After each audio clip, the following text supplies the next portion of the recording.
Well, anecdotes are extended speaking tasks. They're an opportunity for students to speak at length about something that's part of their life experience.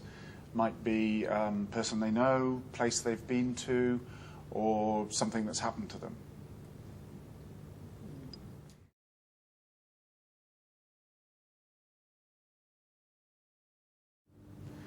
Well, it came out of our lessons, really. We do a lot of speaking activities in our classes, and we've found that if you ask students to talk about a topic, they might not have an awful lot to say about it. They might run out of ideas quite quickly. So the anecdotes came out of a need to help the students with more ideas to embellish their what they have to say, and then to give them time to think about what they're going to say as well, and how they're going to say it. And that's how the anecdotes developed. Yeah, yeah.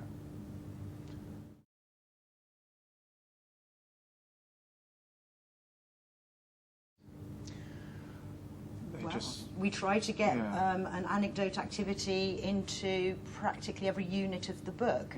They're associated with the topics, and sometimes a topic doesn't lend itself to an anecdote, and so we haven't put one in, but we get them into every unit that we possibly can.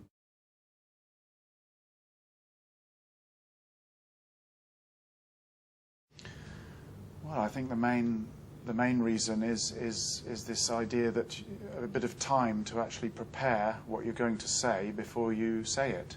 A lot of what happens in the language classroom is in real time, so students don't have time to think and they have to answer immediately.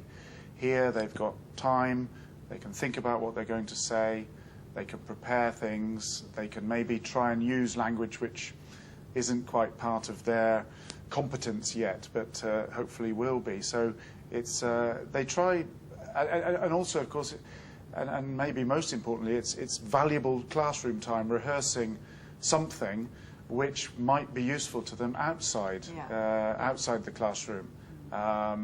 Everybody's got their stock stories, anecdotes, jokes and what have you, so you know it's a good thing for them to be practicing those inside the classroom, so they have a portability to them.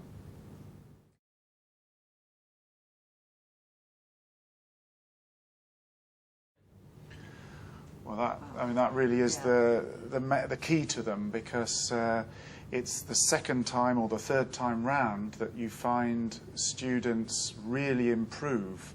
And I think the reason for that is fairly obvious.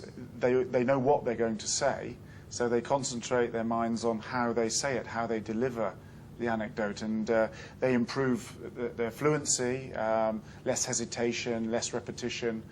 They improve accuracy, or sometimes they try stuff out for the first time and they maybe make some mistakes with that, but where they previously made mistakes, they don't.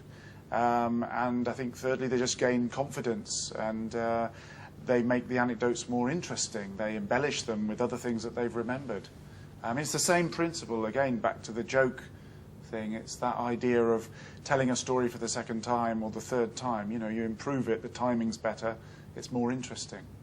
Obviously, when they tell the anecdote for a second time, they need to tell it to another person, not the same person that they told it to the first time.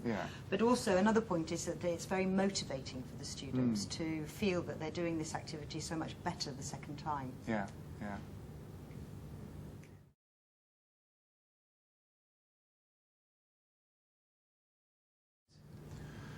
Well, anytime you feel the students need some speaking practice, they're very flexible activities, and so we've used them as consolidation, we've used them to round up a topic, we've used them as the oral component in tests.